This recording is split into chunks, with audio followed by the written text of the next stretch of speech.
우리가 이제 올해 상반기에는 없었던 네. 이런 일들이 하반기 내년도는 쭉 이어질 것 같고요. 조금 많이 바뀔 것 같고 대신에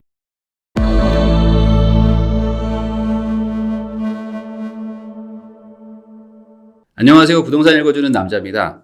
전문가와 함께 투자 인사이트를 알아보는 시간이죠. 오늘은 우리 구독자분들이 가장 많이 요청하신 분입니다. 인베이드 투자자문의 이상호 대표님 모셨습니다. 안녕하세요. 안녕하세요. 이상호입니다. 네. 저 같은 보잘것없는 사람. 아닙니다. 그래서 항상 가장 빨리 모셔달라고 했는데 어떻게 하다 보니까 제가 이제야 모시게 됩니다. 아닙니다. 네. 영광입니다. 근데 저희 채널에서 왜 이렇게 얘기를 하시냐면은, 사실 저도 약간 집값이 앞으로 올라간다라고 말을 하는데, 그렇게 말해주시는 분의 약간 선두에 계시죠. 그래요? 네. 그래서 어찌 보면은 가장 앞에서. 정말요? 네. 그래 뭔가 이렇게 보호막처럼 저는 느껴졌거든요. 네. 그래서 막 기사에도 많이 나오시니까. 더 앞으로 열심히 선두에 선봉에 서겠습니다. 네, 그래서 저는 여기 뒤에 그냥 서 있으면 약간 마음이 편해지는데, 네. 왜냐면 워낙 하락 이런 게 좀 강했었잖아요. 하락론도 많고 상승론도 막 혼재했던 시기에 저도 유튜브 채널을 하다 보니까 저희 채널에서는 예전에는 막 올라간다고 하면 정말 악플 많이 달렸었는데 지금은 약간 성지순례 왔어요, 이렇게 네. 되거든요. 그래도 여전히 지금 하락과 상승은 또 매년 반복되는 것 같은데, 지금 22년이 이제 얼마 안 남았기 때문에, 그리고 내년에도 워낙 변수가 많아서, 사실 예측이 어렵다라고 말하는 분들도 있는데, 내년도 어떻게 보세요? 결론적으로는 어떻게? 올해랑 크게 다르지 않을 듯 한데, 네. 세부 내용만 좀 다르지 않을까? 이렇게 보고 있어요. 그러면은 숫자들은 비슷할 것 같고. 숫자는? 그러면 올해도 지금 사실 엄청난 상승세를 보였는데, 네. 내년도 이 정도를 예상하세요? 그건 이제 어제, 오늘 며칠이죠? 지금 오늘이 날짜도 11월 3일입니다. 네, 어제 나왔죠. 그래서 어제 과천에서 과천에 오피 1398입니까? 89입니까? 자꾸 헷갈리네요. 네. 1398대 1. 네. 그거 되게 이례적이거든요. 네. 그래서 아마 내년에는 그런 우리가 이제 올해 상반기에는 없었던 네. 이런 일들이 하반기 내년도는 쭉 이어질 것 같고요. 조금 많이 바뀔 것 같고 대신에 이제 상승률 그런 것들만 네.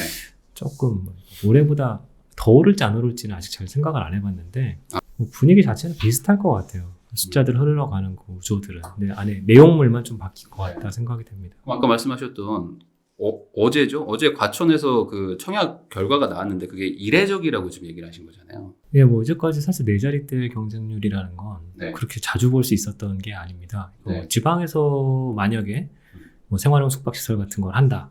그러면 40만 명 청약, 50만 명 청약을 해도 네. 그런 건 일단 모집 숫자가 많았잖아요. 그러니까 이게 그렇게 경쟁률이 1000대씩은 안 나왔거든요. 네. 근데 이번엔 다 그렇게 나오니까. 그래서 숫자가 되게 센 거죠. 딱 들었을 때 사실 이번 정부 들어서면서부터 네. 서울에 웬만한 청약들이 다 50대 1 넘어가기 시작하고 이것도 사실 되게 이례적이었거든요. 처음엔. 네. 근데 그게 이제 일상화되는 것처럼 오피스텔 청약도 앞으로 이렇게 될 수 있을까? 네. 그러니까 올해 상반기 때 동탄에서 공급했던 디에트르 네. 그건가요? 이름이 네. 단지명 정확히 생각이 안 나는데 그게 한 800대 1 나왔었고 그리고 또 공공분양성 위례에서 600대 1 나오고 네. 이런 거는 그럴 수 있는데 그리고 또 동탄 같은 거 엄청 쌌으니까. 근데 이번 거는 뉴스에도 엄청 나왔지만 싸다는 얘기 한마디도 없었고 네. 엄청 비싸다는 얘기만 가격이 비싸죠. 네. 근데도 15억대 이러는데 17억이에요, 17억. 네. 그리고 제일 비싼 거 22억이고. 네. 그래서 그런 것들이 이렇게 많은 사람들이 네. 청약을 하는구나.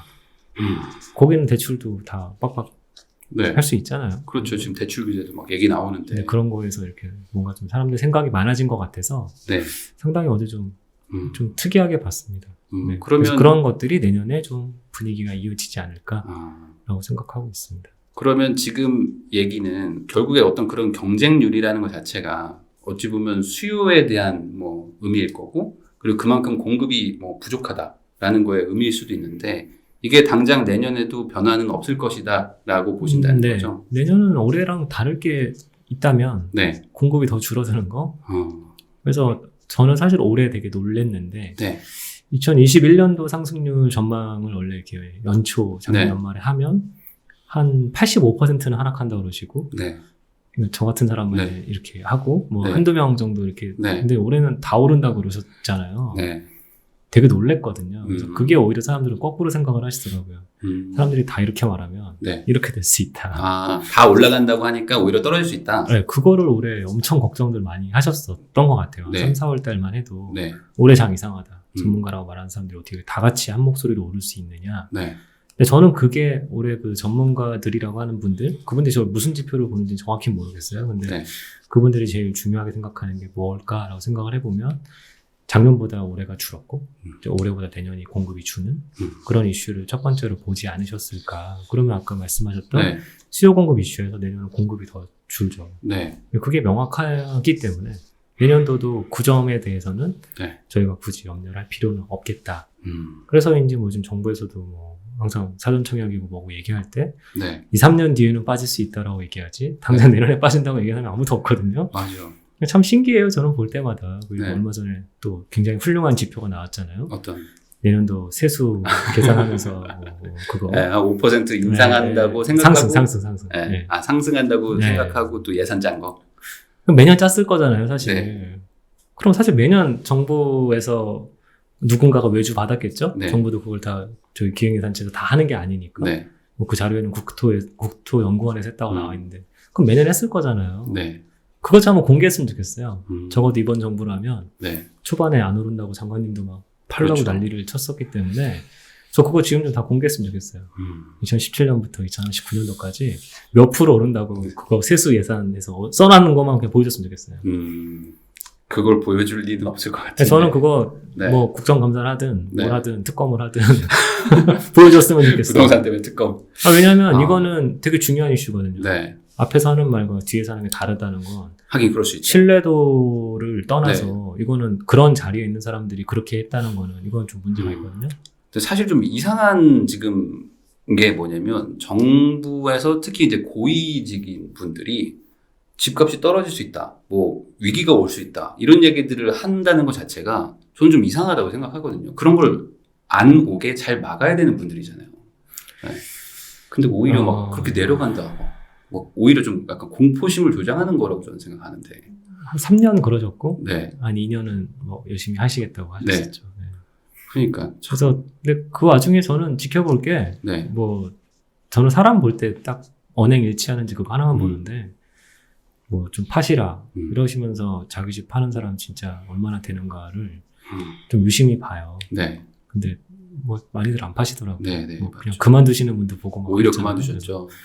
그런 거가 사람들에게 많은 걸 알려준 것 같아요. 저는 언행일치가 세상에 제일 중요하다고 생각해요. 네. 그러면 그런 면에서 봐도 어쨌든 여전히 뭐 정치권이나 뭐 장관급에서는 여전히 뭐 집을 파는 그런 얘기가 아예 쏙 들어간 것 같아요. 요즘은 그 얘기 안 하죠. 네, 아예 그런 얘기가 없는 요즘은 것 그 같고. 얘기 안 하죠. 네. 신기해요. 올해부터는 네. 좀 팔아라 이런 얘기는 안 하시고 네. 이제 다른 얘기들이 많이 나오죠. 뭐 헝다, 네. 위기가 온다. 헝다, 뭐 퍼펙트 스톰. 네. 모르겠어요.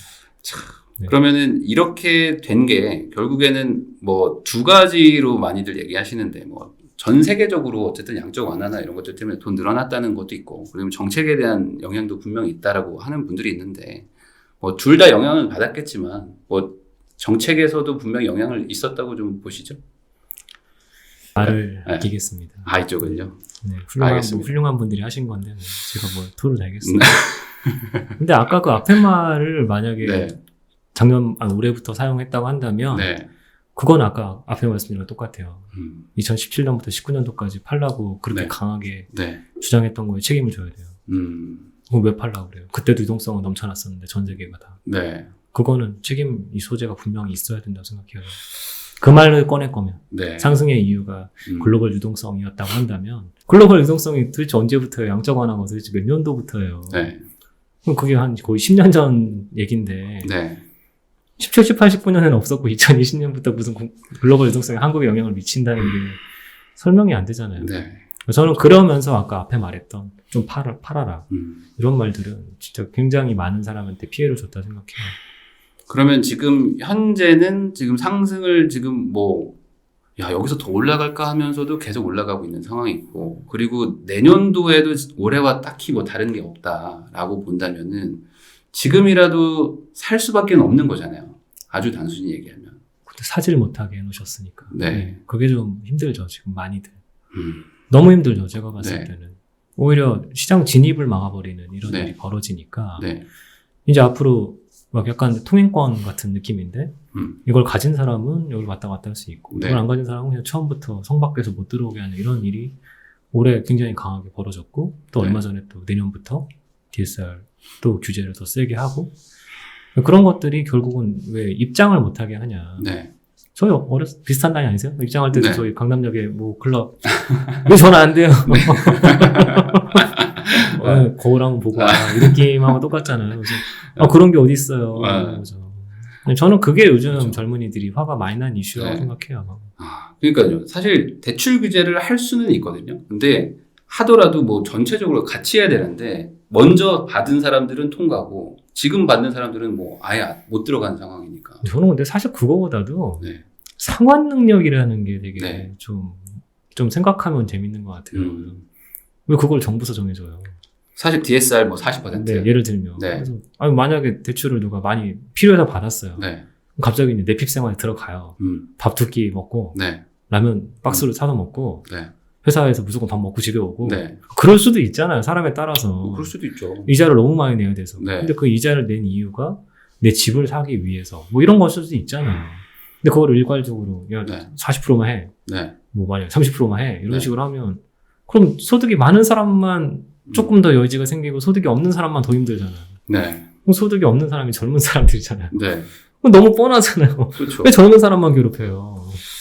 그러니까 이게 네. 처음에 시작은 그런 건 아니었는데 그러니까요. 하다가 이제 뭔가 막 너무 지금 사건이 커지니까 우선 막다 보니까 결국에는 지금 소득이 적은 그래서 그냥 청년 세대가 돼버렸죠. 그쪽이 타겟이 돼서 지금 여기를 뭔가 좀 더 조이는 쪽으로 좀 가고 있는 것 같아요. 근데 저는 좀 이게 너무 별로인 것 같은 게 네. 저는 언제나 좀 이렇게 젊은이들이 꿈을 가지고 네. 난 좀 뭐 좀 해봐야 되겠다라고 생각을 하면 이게 적극 지원을 해주지 못할지언정 네. 너네는 애초부터 안 된다라고 끊어버리는 거야말로 음. 기성세대가 젊은이들에게 가장 잘못하는 일 중에 하나라고 생각하거든요. 네. 용태라는 말도 있잖아요. 네. 밑에 세대를 위해서 내가 나가준다는 얘기가 음. 저는 적어도 한 20년 전까지는 있었던 것 같은데 요즘은 그런 얘기하는 사람도 한 번도 못 봤어요. 네. 최소한 용태는 못할지언정 애들이 올라오는 거에 대해서는 막으면 안 되잖아요. 근데 그걸 막는 이유가 네. 사실 뭐 가계부채라는 걸로 그거 퉁쳐서 저는 저것도 잘 이해가 안 되는 게 네. 저걸 왜 몇 프로로 정해야 된다는 만약에 가계부채가 뭐 100%씩 늘어나는 것도 아니고 연간 네. 뭐 많이 늘어야 뭐 두 자리도 안 늘어나는 것 같은데 네. 그거를 왜 이렇게 규제를 딱 올해는 뭐 5%로만 한다. 여러 가지 설명식이 있더라고요. 네. 해석 뭐 어떻게 해서 나왔다는 게 네. 별로 이렇게 와닿지가 않아요. 그래서 왜 이것만 늘어나야 되는 데가 잘 모르겠어요. 특히나 제가 그 국민계정을 통계청에 나오는 거 유심히 보는데 네. 자산 증가 속도는 더 빠르거든요. 그러면 우리가 만약에 가계부채를 결정을 하려면 마치 대기업들 규제하는 것처럼 네. 부채비율 200%를 하든가 음. 그럼 비율로 해야지 사람이 네네. 총액으로 해버리면 그렇죠. 지금 전체 부채 규모가 이만해졌는데 네. 만약에 뭐 2,000조다. 네. 2,000조에서 5% 하면 얼마예요? 100조밖에 안 100조. 쓰잖아요. 그럼 그 100조를 규제하냐고요. 경제 규모는 이만해졌는데 네. 그럼 만약에 10%로 한다. 뭐 증가율을 10%, 20%. 증가율도 웃기고 그냥 네. 개별 차주들의 부채 비율을 보겠다. 음. 법인처럼 똑같이 하는 게 저는 규율이 아니라 그 비교에 맞다고 보는데 그렇죠. 사실 총액으로 한다는 거는 좀 이상한 기준인 네. 거는 맞죠. 그러면 뭐야 옛날에 한 30년 전에 네. 연봉 뭐 580만 원 받던 네. 거랑 지금 5,800만 원 받으면 너는 엄청 부자다 이렇게 말하는 거랑 똑같잖아요. 그렇죠. 총액 규제는 좀 이제는 네. 이렇게 전 세계 한 7, 8위 나라가 된 상황에서는 좀 말이 안 되는 것 같아요. 많은 분들이 얘기하는 것 중에 하나가 이게 뭐 조금 뭐 어떤 논란이 될 수는 있지만 이걸 안 하면 더 올라가지 않겠느냐라는 거는 분명히 있잖아요. 이걸 해서 더 오르는 것 같은데. 어떤 의미에서 그러세요? 이런 식으로 하니까 네.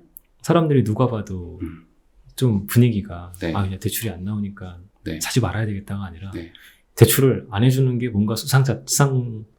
수상하다. 그렇게 생각하는 사람들이 더 많다니까요. 그러니까 더 올라갈 것 같으니까 이렇게 하지 않겠냐면서 말씀하신 지금이라도. 질문하고 똑같아요. 네. 이렇게라도 해야 이거밖에 안 오른다는 결론이 나오면 네. 그러면 이거밖에가 아니라 이거보다 더 오를 수도 있잖아라는 게 깔려 있는 거잖아요. 그 네. 말에는.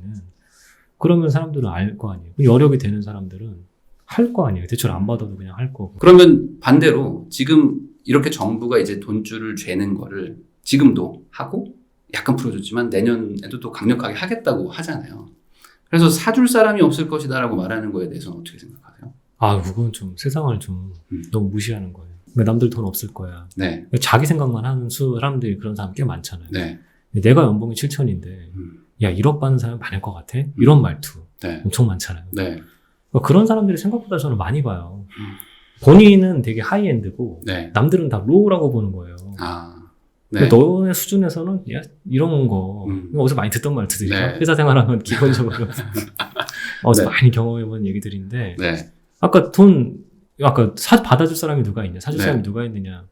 저는 요즘에 보면은 코인 하시는 분들이 돈이 얼마나 많은데 지금 주식도 지금 뭐 10배나 종목이 2개 있다면서요? 네. 게임주 두 네. 달 네. 동안. 맞아요. 그런 거를 보다 보면 지금 걔네들은 돈이 얼마나 많을까. 저는 놀라워요. 요즘에 보면은 돈 많은 사람 진짜 많은데 그건 원래부터 많았던 거고 네. 더 많아진 것 같아요. 그러니까 모든 사회상들이 왜 이렇게 그러니까 그동안 좀 비싸다고 생각했던 고가의 서비스든 자산이든 왜 이렇게 수요가 많은가. 빚내서 쓰는 게 아니라 네. 돈들이 많아졌어요. 그러니까 네. 그런 분들은 또 상위로 가려고 그러잖아요. 네. 상급지든 아니면 더 좋은 상품이든. 네. 그럼 거기가 더 많이 오를 거잖아요. 그래서 제가 내년에 좀 네. 아직 결론 안 냈다고 한 것 중에 하나가 네. 그런 게 많이 오를 것 같아요. 고가, 고액, 좋은 자산들이. 고가의 아파트도 예, 더 올라갈 좋은 것이다. 자산들. 15억 원 넘는 주택들, 네. 뭐 아니면 더 비싼 주택들. 네. 그렇다고 생각합니다. 그게 내년도에 지금 보는 것 중에 유일하게 내년에 지금 보는 제 의견이 확정 지은 게 그거 하나예요. 그러면은 뭐 저가 주택이 상승한다. 저는 약간 이렇게도 보거든요. 그러니까 그 의견들 시장에 많더라고요. 네. 네, 그거야 뭐 아까 말씀드렸던 사회초년성이든 네. 누구든 이게 진입이 안 될 거라고 보는 두려움이 있는 분들은 들어올 테니까. 네. 근데 그거에 뭐 여러 가지 좀 법인 규제 또 한 해 만에 뭐 네. 그런 것들이 영향을 얼마나 미칠지 모르겠어요. 저도 재작년인가 갑자기 법인 규제 네. 작년이었죠. 갑자기 한다고 그래서 갑자기. 뭔가 지역들 막 네. 법인 매수 지역 놓고 그러는 뭐 딱 해가지고 네. 생각보다 매물 안 나오는 거 보고서 좀 놀랐는데 그때 저도 좀 뭘 잘못 생각했구나라고 네. 생각했는데 그걸 이기신다는 거. 음. 그럼 그런 규제가 결국은 뺏는 게 아니라 네. 세금이 나빠지는, 네. 더 불리해지는 건데, 음. 그러니까 거기서부터 계산하시더라고요. 야, 올해 만약에 이거 3천만 원 더 내면, 이거 얼마 더 올라. 요즘은 이제 이런 식으로 접근하시는 분들이 너무 많아서, 이제 아까 그런 규제들이, 네. 특히 이제 정부가 갖고 있는 칼은 2개인데, 네. 세금하고 아까 금융 대출 네. 2개잖아요. 근데 이거를 아까 이겨버리고, 이거를 극복해버리면, 각각이 다 알아서 돌아가겠죠. 근데 네. 그 부분은 아직 미정이에요. 제가 생각을 안 정리를 안 해봤어요. 네. 근데 그 말씀하신 거에는 동의해요. 싼 집들도 많이 오를 수 있다. 왜냐면 저는 뭐 거기에 이제 근간이 되는 게 이제 임대차 3법에 이제 계약갱신 청구권이 이제 내년에부터 이제 마감이 돼서 이제 하나씩 돌아오기 시작하니까 그분들의 불안감이 지금 되게 크거든요. 근데 저는 그게 우려예요. 뭐냐면 그걸 제가 아까 그쪽을 잘 모르겠다고 말씀드린 게 네. 일단 내년에 정권이 어떻게 될지를 모르겠고 그 정치의 색깔에 따라서 네. 그분들을 위하는 정책이 나와주면 네. 또 이상한 게 나올 수 있잖아요. 예를 들면 네. 뭐 계약갱신 청구를 뭐 3번 더 준다거나 한번 2+2+2 10번을 준다거나 네. 뭐 할 마음대로 한다고 하시는 분이 되면 될 거 아니에요. 뭐 줄려면 줄 수도 있을 네, 수도 있죠. 그러면 모르겠다는 거예요. 정치권이 어떤 결정을 하느냐에 따라서. 근데 정치권의 예상은 전 못해요. 뭐 누가 될지도 모르겠고 네. 누가 당선이 되더라도 뭐 서울시장도 똑같지만 되고 난 이후와 되기 전의 말이 다르거든요. 맞아요. 네. 모르겠어요. 그래서 내년도에 그런 아까 좀 뭐 이렇게 그런 정책에 의해서 내년에 갑자기 이분화된 가격이 이렇게 될 수 있다는 네. 그렇게 저는 힘을 실진 않아요. 그 논리에. 그러면 거꾸로 고가 주택은 정치에 영향을 전혀 안 받는다라고 봐도 되나요? 네, 왜냐하면 그쪽은 전세자금 대출 받으시는 분도 별로 없고, 네. 담보 대출 받으시는 분도 그렇게 많지 네. 않고, 그러니까 여기서 뭐 더 규제하고 말고도 없기 때문에 그리고 종부세는 이미 많이 나오고. 이미 다 걸려 있고, 이거 다 그냥 가만히 계시잖아요. 네. 싸우지도 않으시잖아요. 그냥 네. 다 그냥 버티시잖아요. 그러니까요. 버틴다는 것도 애매한 게 다 그분들 거기 사시니까 네. 이사 갈 데도 없고. 그렇다고 그분들이 소득이 없는 것도 아니고 네. TSR 뭐 이런 거 다 영향도 없는 분들이고 그리고 그 돈들이 지금 갈 곳을 또 잃고 뭐 대기하고 있는 네. 것도 있고. 사실 직장인이 제일 네. 그 생각에서 자유롭지 않은 것 같아요. 직장인이. 왜냐하면 직장인들은 맨날 보는 게 직장 동료들이 중심이고 그리고 저도 회사를 나와 보니까 네. 회사 사업을 하다 보니까 사업하는 사람만 만나게 돼요. 네, 네. 점점. 왜냐하면 직장 다니는 친구랑 제가 비즈니스가 안 되니까 이왕 시간을 좀 효율적으로 쓰려면 같이 뭘 비즈니스를 할 사람들을 더 많이 보게 되잖아요. 그러다 보니까 이제 같이 평소에 보는 그 준거 집단이 네. 직장인들은 직장인 눈높이로만 맞춰져 있는 것 같아요. 그래서 내가 아까 말씀드린 내가 뭐 6천만 원, 7천만 원 버는데 네. 1억 버는 사람 많겠냐. 그런 얘기들이 저는 자영업자들한테는 잘 안 나오는 것 같아요. 자영업자들은 거꾸로 네. 야, 쟤는 요즘에 대박나서 뭐 몇백억 벌었대. 뭐 하천대유에서 1조 벌었대. 그러면 네. 왜 사장님 안 하고 뭐 했어요? 네. 서로 이런 얘기 이러고 웃지. 네. 뭐 그럼 뭐 망한 사람도 많지만 네. 슬픈 얘기는 잘 안 하니까. 네. 그러니까 약간 그 기준점이 다들 좀 다르게 잡혀 있는 것 같아요. 맞아. 물론 그 층이 많긴 해요. 네. 근데 다른 사람들도 무지 많아요. 네. 그러니까 저는 요즘에 스타트업 하는 어린 친구들도 자주 보는데 네. 걔네들이 저보다 돈 훨씬 많이 벌어요. 진짜 저도 옛날에 한번 상담했는데 뭐 최근에 뭐 엑시트했다고 돈이 너무 단위가 달라. 아니 이 나이에 이 정도 돈이 있을 수가 있나? 라는 정도로 어제도 누구 얘기 들었는데 네. 2천억. 2천억? 정말요? 그래서 아. 그랬거든요. 2천억 정도면은 뭐 아파트가 뭐 의미가 있겠어요. 테헤란에 건물 사실 그러다 보니까 그런 분들도 무지 많아졌고 네. 그러니까 그게 직장 다니는 사람들만 너무 거리가 머니까 네. 그런 소식들이 늦게 오는 것 같아요. 근데 요즘에 특히 이제 요즘 20, 30대들은 그런 네. 친구들이 주변에 있는 사람들이 꽤 있을 거고 확실히 40, 50대는 별로 없어요. 네. 근데 20, 30대들이 하는 사업들을 보면 요즘에 이렇게 뭐 투자 받으시는 분들, 또 네. 시리즈 A, B, C 이렇게 받으시는 분들 보면 제가 생각하는 단위랑도 또 다른 것 같아요. 자기들 사업체에 대한 가치 평가가 네. 뭐 만약에 저희 회사가 뭐 끼케야 한 5억이라 한다면 네. 걔네들은 0이 한 두세 개는 더 붙어 있는 네. 거예요. 네. 그렇죠. 그러면 결국에는 사실 고가 시장이 그렇게 탄탄하다면 이 중저가라고 하기도 좀 많은데 중저가의 시장도 뭔가 여기만 내려갈 확률이라는 거는 좀 작지 않을까요? 네, 내려가진 않을 건데 네. 근데 속도가 약간 문제일 것 같아요. 왜냐하면 지금 서울의 평균 아파트 가격이 한 13억 원 정도 네. 됩니다. KB에서 매월 네. 발표하니까. 근데 그게 평균가가 거기인데 보통 이제 아까 잠깐 말씀했던 그 좀 중상급 네. 아파트들의 가격이 지금 20억에 육박한 것들과 15억 원 훌쩍 넘긴 네. 17억 여기서 한 20억 사이 거기가 제가 봤을 때 중상급인 것 같아요. 네. 근데 거기가 지금 대출이 안 나오잖아요. 근데 거기가 대출이 안 나오면서 두 번째는 그 지역들의 전세값이 그렇게 많이 안 올라요. 네. 그러니까 임대차 입법에도 불구하고 전세값이 막 드라마틱하게 오르진 않아요. 네. 그래서 여기가 이제 투자자가 접근하기가 어려워지는 것 같아요. 너무 무거워요, 물건들이. 그러니까 매매가는 높은데 전세가가 못 그만큼 높지 쫓아붙으니까. 높지 않다. 예, 흔히 옛날부터 갭 투자 많이 하시는 분들의 주요 논리가 네.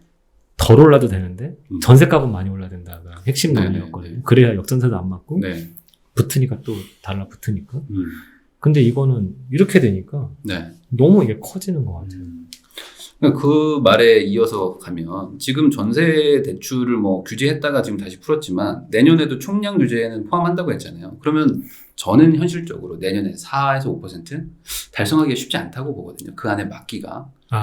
초과할 것 같거든요. 저 대출이요? 네, 대출 규제를. 그러면 결국에 또 전세 대출을 뭐 막는다고는 하니까. 그러면 전세가 올라가는 게 한계가 있을 것이다. 그런데 어떻게 집값만 계속 올라가겠냐라는 논리도 있잖아요. 네. 그런 거에서는 어떻게 생각하세요? 그래서 아까 그 상승률이 조금 저조한 지역들도 나올 수 있다라고. 중간, 게. 중상. 그러니까 오히려 좀 어정쩡한 게 아니라 네. 애매모호한 데가 이상하게 움직일 것 같은 느낌이 조금 들어요. 그래서 근데 왜냐하면 요즘에 제가 이렇게 유심히 보면 네. 자기 집이 안 팔리는 사람들이 많아요. 있죠. 예. 갈아타고 싶은데. 네, 네. 근데 그 집들의 공통적인 특징이 뭔가를 제가 이렇게 보면 네. 뭐가 나왔어요. 공통점이 하나 있어요. 네. 아, 그렇구나. 그게 이제 제가 확대돼서 아직 확정은 안 졌다고 말씀드린 네. 게 좀 이렇게 어느 특정 가격대는 조금 들어올 수 있겠는데 안 오른다는 뜻이 아니에요. 네. 근데 아까 왜 이렇게 대출이 이렇게 돼도 전세가 돼도 왜 오를 수 있냐? 실수요자들이 있으니까요. 거기는 실수요하기가 좋은 지역으로 변모가 돼 있는 동네들일 거란 말이에요. 서울에서. 네. 대체로 그런 지역들은 비강남에 많거든요. 네. 다 새 아파트 지역들이고. 네. 그러면 그 새 아파트를 원하는 분들. 아까 조금 전에 네. 뭐 젊은 분들도 이사 온다고 막 말씀하셨지만 네. 확실히 요즘 친구들 보면 음. 낡은 집은 머릿속에 없는 것 같아요. 처음부터. 맞아요. 고려 대상이 아니에요. 네. 차라리 약간 나갈지언정 네. 근사한 단지. 전 그것도 맞다고 생각해요. 너무 다르니까. 그래서 저는 아까 그런 분들이 이제 입주를 하려면 아까 다른 식으로 돈을 많이 버신 분이 입주를 하려면 네. 세입자가 없거나 네. 뭐 기간이 좀 조금밖에 안 남았거나 네. 뭐 이래야 되는데 그런 집들만 음. 되고 많이 전세 싸게 들어있고 임대차 입법 때문에 갱신권 누가 한번 썼고 이러면 그거 끝날 때까지 또 가격이 예민하게 못 움직이잖아요. 그러면 아직 뭐 확정을 못 하셨다고는 하지만 그럼 내년에는 약간 이 전체적인 전반적인 상승이라기보다는 네. 약간 좀 층이 구간별로 네, 층이 좀 특히 나뉘- 어떤 그 투자금으로 이해를 해야 될까요? 뭔가 이 집을 살 때 좀 상대적으로 같은 값인데 좀 더 힘들어지는 집들은 좀 가격이 좀 다르게 움직일 수는 네. 있을 것이다. 네네. 음. 그러니까 한 2, 3년 전하고 달라진 건 네. 흔히 말하는 서울의 갭 투자조차 네. 금액이 굉장히 많이 들어가기 때문에 네. 그것도 비슷하죠. 재개발 같은 거 하시는 분들 4, 5년 전에 네. 딱지 사시던 거는 네. 정말 소액 투자라고 했는데 요즘 서울에 소액 재개발이 어디 있어요. 저- 초기 개발도 네. 그렇게 싸지 않아요. 네. 그러니까 못 들어가잖아요. 네. 너무 무거우니까. 어. 뭐 예를 들어 뭐 재개발 네. 조합원 집은 뭐 7억씩 한다. 네. 그러니까 뭐 성분 뭐 한 5, 6억 이상이 네, 있어야 뭐 네. 해볼까 말까니까. 몇 년 전만 해도 뭐 많아야 뭐 2, 3억이고 네. 적으면 뭐 1, 2억 이렇게도 사셔서 다 새 집 가지신 거잖아요. 네. 그러니까 그거랑 달라진 거죠. 그러면 지금 뭐 요즘에 뉴스에 유독 좀 요즘 많이 나오는 것 같아요. 뭐 심리 지수가 많이 꺾였고 그리고 뭐 이제 막 뭔가 좀 불안하다. 아, 네. 이제 뭐 네. 상승은 아니다라는 식의 뉴스들도 많이 나오는데 그런 거는 어떻게 보세요? 그거 제가 이번 부동산 라이프 11호로에 써놨는데 11호로에. 네. 네. 원래 이때쯤 되면 장을 좀 조용했어요. 원래 네. 원래 네. 11월, 12월 되면 네. 내년에 하지였거든요. 원래. 근데 이번 정부가 음. 아주 이례적으로 연말부터 연초가 계속 올랐거든요. 네. 원래 상저하고 네. 그래서 5월 때까지 좀 들어오다가 음. 종부세 기간 딱 끝나면 끝나면 그때부터 쭉 올라서 추석 때까지 대충 거래하고 네. 11월 되면 내년에 하자 이게 항상 반복이었는데 이번 정부 1년 내내 이러니까 네. 그래서 저는 이게 때가 된 것 같아요. 원래 이때쯤 되면 네. 그런 뉴스가 나와야 정상이고 아. 원래 좀 약간 시들할 때니까 그리고 이때 원래 자전거래랑 이런 거 좀 나와야 되고. 네, 또 그런 얘기도 네. 한번 나와주고 그거랑 또 이제 또 그 뭐 증여, 불법 증여 이런 거 좀 나와줘야 또 되는데. 허위 매물 뭐 그러면 이거는 약간의 그냥 뭐 약간 그냥 연례 행사 같은 거라고 봐요. 저는 그렇게 보는데 네. 근데 요 몇 년간은 연례 행사가 아니었던 거예요. 네. 이때도 뜨거웠거든요. 네. 근데 요번에 또 역시나 그러니까 제가 해보니까 1997년도부터 네. 쭉 해봤는데 네. 11월, 12월은 원래 상승률이 되게 연간으로 월간으로 봤을 때도 저조했었다가 네. 이번 정부 들어서면서부터는 그런 게 없어졌어요. 그러니까 사람들은 은근히 기억력이 막 좋지가 않아서 네. 그런 것들 한번 찾아보실 필요는 있습니다. 그래도 여전히 어떤 뭐 하락 지표가 많다 막 얘기하시는 네. 분들이 있잖아요. 그분들이 제일 좋아하는 게 거래량. 네. 거래량에 대해서 얘기를 좀 해보려고 하는 건데. 거래량 네. 지표는 저는 주식에서 시작을 했으니까 네. 그 주식 하시는 분들이 제일 좋아하는 지표거든요. 네. 차트 볼 때 네. 이렇게 양봉, 음봉, 장대가 빵 네, 뜨고 네. 거래량이 뭐 아무튼 그거 네. 이게 전조다. 네. 근데 그거를 저는 적어도 주택, 부동산, 특히 아파트 시장에 적용하는 거는 너무나 무리가 많다고 생각을 해요. 왜요? 거래량이 많이 나올 수가 원래부터 없는 거니까. 네. 근데 지금의 거래량이 안 나오는 건 사람들이 거래를 안 해서가 아니라 못 해서란 말이죠. 안 하는 것과 못 하는 것 차이가 네, 있다. 네. 네. 이거는 아까 그 주식 시장이야. 자유잖아요. 네. 그리고 매물이야 뭐. 그 매물대 걸려 있는 것들 봐서 하면 되는 건데. 네. 그리고 그런 대형주들이야 원래 사자 팔자가 원래 많으니까 이게 다 맞는 얘기인데 주택은 지금 언제 네이버 부동산 한번 누구나 한번 켜보시면 아시겠지만 요즘 단지에 매물 하나밖에 없어요. 웬만큼 커도 한두 네. 개밖에 없어요. 그게 정상적이지 않잖아요. 네. 공급이 없는데요 뭐. 그러니까 팔기 힘들게 해놨기 때문에 거래량이 좀 내려간 것도 근데 그것도 있고 아까 대출 때문에 사기 사지 어렵게 못하는 해놓은 것도 것도 있고. 있고. 오히려 그게 네. 매수 아니, 거래가 안 되게 하는 방법일 수는 있죠. 네. 사지도 못하게 하고 팔지도 못하게 네. 하면 팔자 사자 효과가 없으니까. 네. 그냥 그렇게 해서 거래량이 낮아진 것인데 네. 이거를 살 사람이 없다. 라고 해석하는 거는 좀 네. 과하다는 거죠. 그래서 그렇게 해석하시는 분들의 네. 의도는 분명히 전 있을 거라고 보고요. 아까 그리고 소비자 심리 네. 100 기준으로 하잖아요. 네네. 요즘은 100 위에서 왔다 갔다 하는데 네. 그게 약했던 시기는 네. 제가 봤을 때는 한 6, 7년밖에 없었어요. 2009년부터 네. 2015년까지. 네. 그때를 제외하면 언제나 강했던 것 같아요. 근- 언제나. 근데 저도 그렇지만 그때가 사실 그 기억의 마지막쯤이에요. 부동산에서 보면. 왜냐하면 우리 나이가 그런 거예요. 네. 그러니까 저희가 이제 집을 나이를 사야 생각해 되는 보면 네. 저희가 17살 때 집 사야 되겠다 생각해 본 적이 없죠. 요즘 사람도 있을 수도 있어요. 그러니까 그런 게 네. 사회를 나와서 네. 좀 어느 정도 자리를 잡고 그래야 보통 이제 사던가. 네. 근데 요즘 어린 친구들은 친구들은 시작부터 사고 싶어 하니까 네. 그게 더 빨라진 거죠. 그러다 보니까 아까 그 세대 교체와 맞물려서 이게 한 20년 텀으로 돌아가야 된다고 생각하는 분들이 있었겠지만 네. 짧아진 거죠, 주기가. 근데 그때의 기억이 아직 있기 때문에 뭔가 네. 집값이 오르면 다시 내려가는 네. 시기가 분명히 있어. 20년 전에도 있었잖아, 이게. 라는 것 때문에 좀 더 네. 올랐기 때문에 내려갈 것이다라고 말하는 분들이 많은 것 많아요. 같아요. 네, 실제 많아요. 네. 그러니까 올랐다고 해서 무조건 내려가야 된다는 건 논리적으로 맞지 않을 수도 있잖아요. 그러니까 근데- 저게 이제 아까 네. 전형적인 주식 하시는 분들의 생각, 사고 체계라니까요. 네. 이만큼 오르면 네. 이만큼 빠질 수도 있다. 네. 그래서 이렇게 간다. 그러니까 오르는 건 무조건 거품이고 자산 가치보다 좀 더 근데 가치가 높다. 이게 또 과열이고 뭐, 네. 뭐 그런 게 있잖아요. 예, 부동산 시장은 네. 실수요라는 게 항상 붙어 있기 때문에 거주라는 기능이 붙어 있기 때문에 주식 보드 보면 100% 실패해요. 네. 그건 저한테도 요즘 종종 물어보시는 분들이 아니 작년에도 이렇게 올랐고 올해도 이렇게 올랐는데 더 오른다고요? 이렇게 네. 물어보시는 분들이 있는데 더 오를 수도 있어요. 네, 그 오르는 거는 네. 사회상 네. 지금 매수를 하고 싶어하는 사람들의 생각이 어떤 거냐 네. 와 매도를 하고 싶은 사람은 왜 매도를 못하게 되었느냐 네. 정책적인 부분에 또 갖다 붙어주고 대출도 안 해준다 해준다와 네. 그리고 코로나로 인해서 갑자기 부자 되신 분이 있고 갑자기 힘들어지신 분이 네. 있는데 그런 사람들의 이제 재무 상태 음. 그런 것들 이렇게 쭉 한번 이렇게 보면 과연 누가 좋아졌을까? 그러니까 저는 이렇게도 생각했거든요. 그러니까 작년에 뭐 주식이나 뭐 부동산, 뭐 그리고 어떤 사업하는 분들 중에 보면은, 그러니까 반 정도는 되게 힘들어지셨는데 상대적으로 한 반 정도는 돈을 또 많이 버신 분들이 있더라고요. 네. 그러니까 그걸 뭐 양극화라고 얘기를 한다면 결국에 돈 번 분들의 시장이 아파트인 거니까 아파트 쪽에서는 돈을 잃은 사람들보다는 돈을 번 사람들이 더 오는 시장이고 그러면 이쪽은 조금 더 뭔가 왜 이렇게 경기가 힘든데 네.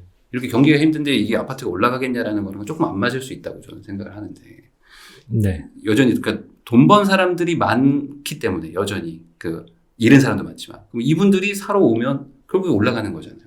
그러니까 약간 다르게 움직인다고 생각하거든요. 네. 그래서 아까 그렇게 번 분들이 소비할 만한 주택은 무엇일까가 되게 명쾌해진 것 같아요. 네. 더 큰 집, 더 좋은 동네, 네. 더 새 집, 네. 이런 것들.